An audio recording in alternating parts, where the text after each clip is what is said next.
हळदी कुंकू म्हणजे केवळ महिलांचे मनोरंजन, वाण वाटप, उखाणे आदी करणे असाच नसून हळदी कुंकू म्हणजे एकत्रित आलेल्या महिला भगिनींच्या अडीअडचणींबाबत संवाद असा नाविन्यपूर्ण उपक्रम सिन्नर तालुका अन्याय अत्याचार निर्मूलन समितीच्या महिला वर्गांनी राबविला।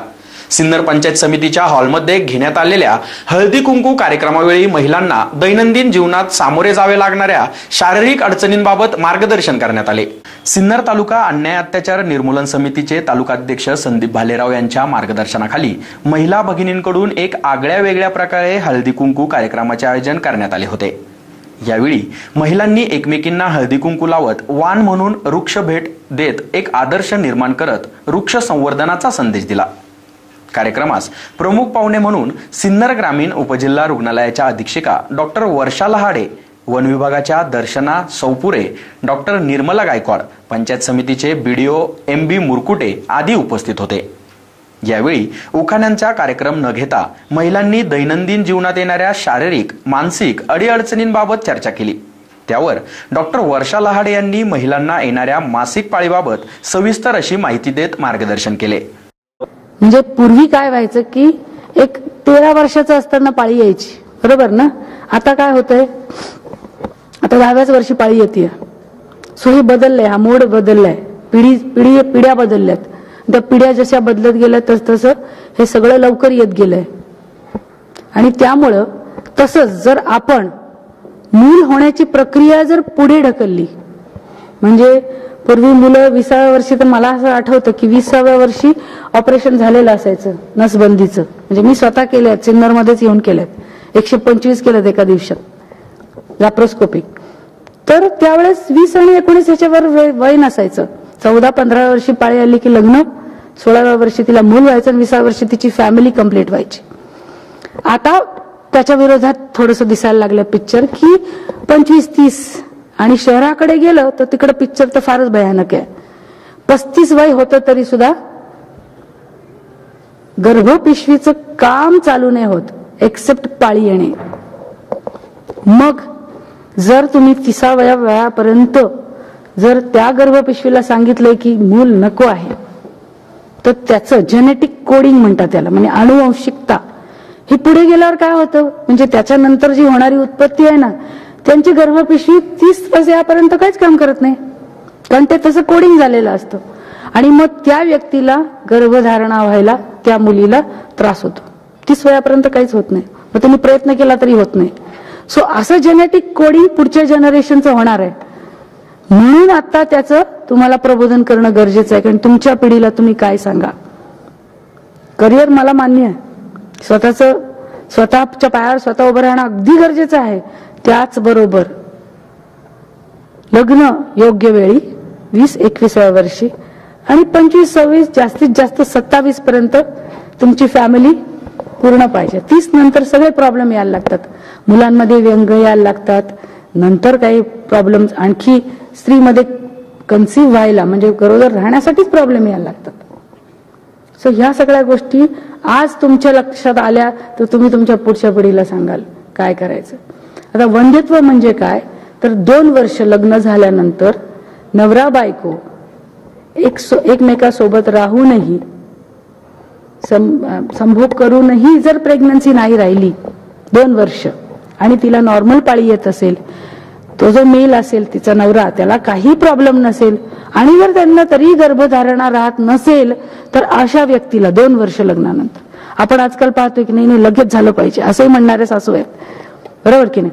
2 वर्ष वाट पाहणं गरजेचं आहे, कारण त्यावेळेस त्यांच्या जे बेसिक जे आहे शरीराची बदल होत असतात, लग्न झाल्यावरही होतात, नुसते शारीरिकच नाही मानसिक बदल होत असतात। या सगळ्या गोष्टीचा प्रभाव या जननेंद्रियांवर आणि त्याचबरोबर हार्मोन्सचा पण आपल्या शरीरावर प्रभाव असतो। हे सगळं बदलत असतं, म्हणून 2 वर्ष किमान।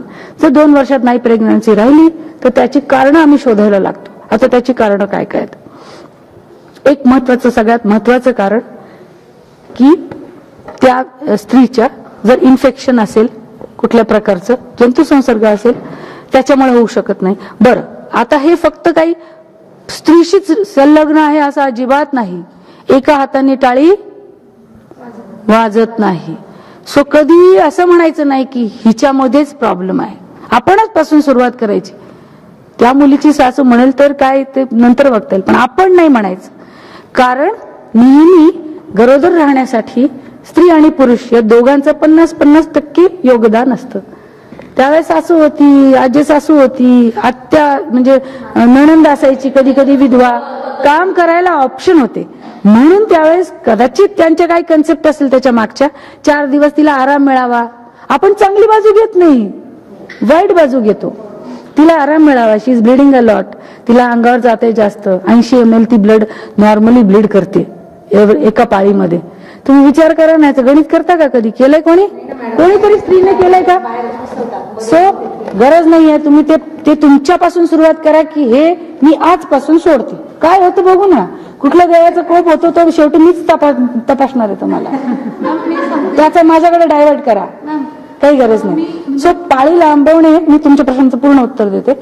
पाळी लांबवणे ही एक चुकीची तुमची हे आहे, ट्रीटमेंट आहे, जिची त्याला म्हणतात सेल्फ ट्रीटमेंट. ही चुकीची आहे. कारण काय, तुमचा निसर्ग तुम्हाला एक पाळी चालू करतो आणि ती पाळी बंदही करतो, बरोबर आहे. याच्यामध्ये तुम्ही बाहेरून औषधं घेऊन, ती औषधं साधी नसतात, ती हार्मोन्सच असतात. जे शरीरातले हार्मोन्स आहेत, तुम्ही बाहेरचे हार्मोन आणून त्याला डिवचता. So it is going to imbalance होणार आहे, तसा इम्बॅलन्स होतो. त्यामुळे पाळी लांबवणे हा प्रकार कधीच करायचा नाही. तो तुमच्या शरीरावर घातकच आहे, गरज नाही. सदरील हा स्तुत्य उपक्रम यशस्वीतेसाठी अन्याय अत्याचार निर्मूलन समितीच्या महिला तालुकाध्यक्षा ॲडव्होकेट भाग्यश्री ओझा, ॲडव्होकेट आसुदीप पाटील भाटजिरे, ज्योती चेबाळे, अनिता जगताप, माया घोडेराव, प्रियंका द्विवेदी, आरती दागट, मेघा दराडे, संजय भोजने, सचिन ओझा आदींनी विशेष परिश्रम घेतले. एससी न्यूजसाठी अक्षय गायकवाड. आयुष्य तर वाढेलच, म्हणजे एक झाड लावलं तर तुम्हाला पूर्ण कुटुंबाला ते झाड पुरेसा ऑक्सिजन पुरवठा करेल. आज जर विचार केला तर एक व्यक्ती झाडांचं म्हणजे ऑक्सिजन घेताना एक व्यक्ती 700 रुपयाचं ऑक्सिजन घेते. म्हणजे जवळजवळ एक व्यक्ती दिवसभरामध्ये 3 सिलेंडर म्हणजे 3 सिलेंडर भरेल एवढा ऑक्सिजन एक व्यक्ती घेते. म्हणजे 7 त्रिक 21 म्हणजे 2100 रुपयाचे रोज आपण ऑक्सिजन घेत असतो आपल्या श्वसन क्रियेसाठी. ते झालं. आणि त्याच्यानंतर ऑक्सिजन आपण असं घेतो की वर्षभराचं जर आपण एका व्यक्तीचं 65 वय ठरवलं, 65 आणि 700 रुपयाचं ऑक्सिजन म्हणजे दिवसभरामध्ये 2100 रुपयाचं ऑक्सिजन. जर 7,66,500 रुपयाचं ऑक्सिजन आपण 65 वर्षामध्ये घेत असतो. मग याचा विचार करा. मॅम आता म्हणजे आपल्याला पण लाभलेला आहे, तर त्यांनाच विचारा की आपण हॉस्पिटलमध्ये गेल्यानंतर ऑक्सिजनची किती किंमत आपल्याला मोजावी लागते. म्हणजे याचं गांभीर्य सर्वसामान्यांना अजून पण कळालेलं नाहीये की निसर्गाचा ऱ्हास कसा होतोय, आपण निसर्गाचा ऱ्हास कसा करून घेतोय. प्रत्येक नागरिकाला वाटतं की माझ्या घरामध्ये एक लाकडी फर्निचर असावं, सोफा सेट असेल, काही असेल, मुलांचं असेल फर्निचर, प्रत्येकाला वाटतं. पण ते फर्निचर कुठून येतं? आपण लाकडी फर्निचरवरच का भर देतो? मग लाकडी फर्निचरसाठी आपण वृक्षतोड किती करतोय, यासाठी पर्यावरणाचा किती ऱ्हास होतोय, आणि जे वृक्ष आपल्यापर्यंत येतात त्याचं फर्निचर तयार होतं. मग वृक्ष लाकडीची जबाबदारी आपण घेतो का? नाही. भारतीय संविधानाच्या दृष्टीने विचार केला, अनुच्छेद 48C नुसार प्रत्येक नागरिकाचं कर्तव्य आहे की प्रत्येकाने पर्यावरण संरक्षण, संवर्धन, वन्यजीव संवर्धन हे करणं प्रत्येक नागरिकाचं कर्तव्य. आज फक्त मी एक सामाजिक वनीकरण आहे, मी कर्मचारी आहे, आमची यंत्रणा आहे, आमची यंत्रणा जाते वृक्ष लागवड करते आहे, त्यांचं संवर्धन करते आहे, तेवढंच फक्त मर्यादित नाही. तर आपल्याला प्रत्येक नागरिकाला ही जबाबदारी वाटून घ्यायची की नाही, मला माझ्या स्वतःसाठी मला ऑक्सिजन पुरेल एवढं मी एक तरी झाड लावावं आणि त्याचं संवर्धन करावं, एवढं प्रत्येकाने जबाबदारी घेतली पाहिजे. ओझा मॅडम सकाळी म्हटल्या की मॅम आपण महिन्याला 5 झाडं लावूया. पण मला असं वाटतं की 5 झाडं लावण्यापेक्षा एक जरी झाड लावलं ना तर ते जगवणं ही आपली वैयक्तिक जबाबदारी आहे. आज जर गड किल्ल्यांचा विचार केला, आपण गड किल्ल्यांवर तेवढा हरित राहिलेला नाहीये. आपण फक्त जात असतो की नाही मला. तर यातून सर्वांच्या विचारांची देवाणघेवाण होत आहे आणि आपल्याला आपल्या व्यतिरिक्त दुसऱ्या फील्डमधल्या ज्या काही व्यक्ती आहेत, महिला आहेत, त्यांचे विचार आपल्याला इथे शेअर करता येत आहेत आणि त्याच्यातून नक्कीच आपला फायदा होतो.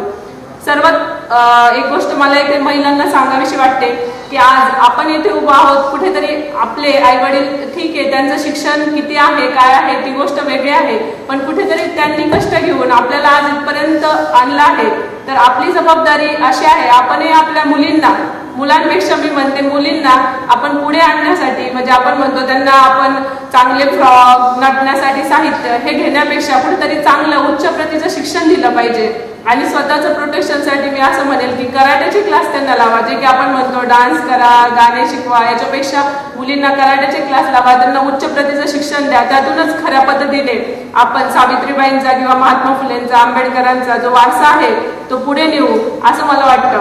या व्यतिरिक्त म्हणजे आता मागचे 9 ते 10 महिने माझी ओळख म्हणजे करोनासाठीच आहे, तर त्या संदर्भात मी 2 शब्द म्हणजे तुम्हाला मार्गदर्शन करते की आता आपण म्हटलं सिन्नर जरी 25% म्हणजे सुरुवातीला आमच्याकडं 100 ते 110 पेशंट ग्रामीण रुग्णालयामध्ये असायचे, आताची कंडिशन 25 ते 30 पेशंट आता राहत आहेत. मधल्या काळामध्ये ही संख्या 10च्या आत आली होती, पण कुठेतरी आता आपण परत दुसरी लाट जी परदेशामध्ये आपण बघितलं की दुसरी लाट जी आली ती खूप जास्त प्रमाणात आली. भारतामध्ये त्या प्रमाणात भारतामध्ये कमी प्रमाणात लोक करोनाने म्हणजे जे काही मृत्यू झाला किंवा करोना झाला लोकांना तर तो कमी प्रमाण आहे, पण हे प्रमाण आपण याच्यापेक्षा अजूनही कमी ठेवू शकतो, जेणेकरून आपल्याला सोपे जे टीव्ही मध्ये तुम्हाला सगळेजण सांगत आहेत किंवा सगळीकडे बॅनर लावले, आमचा आरोग्य विभागही नेहमी सांगत असतं की आपल्याला 3 गोष्टी सगळ्यात महत्त्वाच्या आहेत. ते म्हणजे आपण आपलं कोणत्याही ठिकाणी आपण आता बाहेर आपण बरेच प्रसंग येतात, आपण लॉकडाऊन झालं त्यानंतर आता बाहेर सगळेच जण पडत आहेत, गर्दीची ठिकाणं आहेत, पण आपण ज्यावेळी बाहेरून घरी येतो तर सर्वप्रथम आपण आपले हात स्वच्छ साबणाने, खूप हाय प्रतीचं सॅनिटायझरच वापरलं पाहिजे असं काही नाहीये, साधा साबण आणि पाणी याच्याने आपण व्यवस्थित हँडवॉश जर केलं, हात धुतले तर मला असं वाटतं की आपण 80% हा धोका थांबवू शकतो. त्याच्यानंतर आपण ज्यावेळी घरातून बाहेर पडतो तर आपले हात आपण डोळे, नाक, तोंड ह्या भागामध्ये कुठेही स्पर्श होणार नाही एवढी एक साधी काळजी घेतली पाहिजे, जेणेकरून आपल्याला माहिती नाही आता मी ह्या टेबलवर हात ठेवला, इथे कोणी शिंकलं किंवा कुणाचे जे नाकातोंडातले जे काही द्राव आहेत ते जर इथे पडले ते माझ्या हाताला लागणार आणि एवढ्या भागात मी स्पर्श केला तर नक्कीच त्याचं संक्रमण आपल्या शरीराला होणार. त्यामुळे ही एक छोटी आणि महत्वाची गोष्ट आहे. त्यानंतर दुसरी गोष्ट आजही आपण बघतो की बाहेर गेल्यावर आता इथून या रूमच्या बाहेर जा, रस्त्यावर बघा लोक गाडीवर, 2 व्हीलरवर सगळीकडे फिरत असतात आणि मास्क हा कुणी लावलेला नसतो. आणि मास्क हा नुसता शो साठी लावायचा नाहीये, आपण मास्क जेव्हा लावतो तो कंटिन्युअस आपला मास्क व्यवस्थित असला पाहिजे आणि जेव्हा आपण खाली वर करतो तर साईडच्या ज्या काही दोऱ्या आहेत फक्त त्यालाच आपण हात लावला पाहिजे.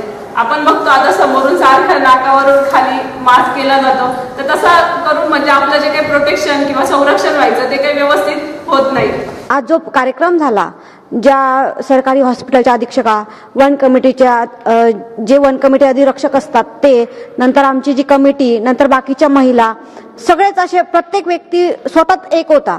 म्हणजे असा की आज ह्या हळदी कुंकवामध्ये हळदी कुंकू प्लस आपल्या आरोग्याची तपासणी किंवा आरोग्य काय असतं त्या विषयावर आणि एक मातृत्वाविषयी ज्या गोष्टी सांगितल्या गेल्या की मातृत्व काय असतं हे ऐकून असं वाटलं की नाही आपण काहीतरी आहोत. कारण ह्या सगळ्या लेडीज आपण स्वतःला कसा विचार करतो की नाही हे सगळे काम आहे रोजचेच आहे, पण नाही इथं येऊन असं वाटलं प्रत्येकाला की नाही आपलं आरोग्य आपण सगळ्यात महत्वाचे आहोत.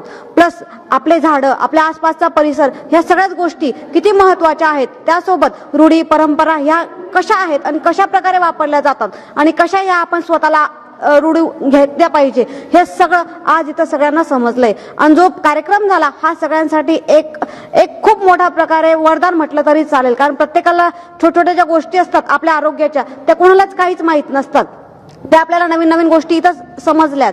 आणि ज्या लाडे मॅडम आहेत त्यांनी अशा प्रकारे सांगितलं की नाही ह्या गोष्टी आपण म्हणतो की नाही या गोष्टी याला सांगू नये, त्याला सांगू नये, प्रत्येकाला लाज वाटते की नाही की अरे आई होत नाही तर लगेच सगळे विचार करतात की नाही हिच्यात काहीतरी दोष आहे. पण मॅडम काय बोलल्या की नाही याच्यात प्रत्येक दोघांचाही त्याच्यात सहभाग असतो. म्हणजे त्यात एक व्यक्ती फक्त लेडीज मर्यादित नसून दोघंही मर्यादित असतात, दोघांनाही त्या गोष्टी लागू असतात. या बऱ्याचशा गोष्टी आज या कार्यक्रमात समजल्या, म्हणून त्यांचा आणि इथं जमलेल्या सगळ्यांचा मी आभार मानते. धन्यवाद. आज या ठिकाणी अन्याय अत्याचार निर्मूलन समितीच्या महिला आघाडीच्या वतीने हळदी कुंकवाचा कार्यक्रम सिन्नर पंचायत समितीच्या हॉलमध्ये आयोजित करण्यात आला. या कार्यक्रमाला सिन्नर पंचायत समितीचे BDO आदरणीय मुरकुटे साहेब, तसेच नाशिक वनक्षेत्रपाल सिन्नर विभाग आदरणीय दर्शना सौपुरे मॅडम, आरोग्य अधीक्षक ग्रामीण रुग्णालय आदरणीय लहाडे मॅडम, तसेच डॉक्टर पवार मॅडम या सर्वांनी उपस्थिती दिली. या सर्वांचे समितीच्या वतीने आभार व्यक्त करतो. अतिशय उत्कृष्ट असं मार्गदर्शन या सर्वांनी केलं. यापुढेही असेच कार्यक्रम समितीच्या माध्यमातून करावेत. महिला आघाडीला या कार्यक्रमासाठी विशेष धन्यवाद आणि समितीच्या वतीने पुनश्च एकदा सर्वांना आभार आणि धन्यवाद. आज अन्य अत्याचार निर्मूलन समितीतर्फे एक अतिशय आदर्शपूर्वक हळदी कुंकू सिन्नर पंचायत समिती येथे करण्यात आले. या हळदी कुंकवाद्वारे सौ वर्षा लहाटे मॅडम व श्रीमती दर्शना ताई फॉरेस्ट ऑफिसर या दोघींनी खूपच सुंदर मार्गदर्शन समितीमार्फत महिलांना केले. त्यांचे मनपूर्वक आभार. व तसेच पंचायत समिती श्री BDO साहेब मुरकुटे साहेब यांनी आम्हाला हॉल उपलब्ध करून दिला. त्या संदर्भात त्यांचे खूप आभार. तसेच सदर हळदी कुंकू हे एक प्रयोजन असून त्यामार्फत समितीला आम्हाला एक समाज प्रबोधन करावयाचे होते. त्यावेळेस वर्षाताईंनी अतिशय सर्व महिला घरात नेहमी कामामध्ये बिझी असतात. ते स्वतःच्या आरोग्याला कधीही महत्त्व देत नाही. त्यांनी त्यासाठी आरोग्य शिबिर आरोग्य संदर्भात मार्गदर्शन करण्यात आले. आणि तसेच सध्या जे वाढतं प्रदूषण ह्यासाठी जो महत्त्वाचा प्रॉब्लेम सर्व महाराष्ट्रात काय जगभरात वाढलेला आहे, ते प्रदूषण निर्मूलनासंदर्भात मार्गदर्शन करण्यासाठी आपले सिन्नरचे भूषण फॉरेस्ट ऑफिसर दर्शना सौरपुरे मॅडम यांनाही सांगितलं. त्यांनी वृक्ष संवर्धन व वृक्षारोपण याचे महत्त्व सांगितले.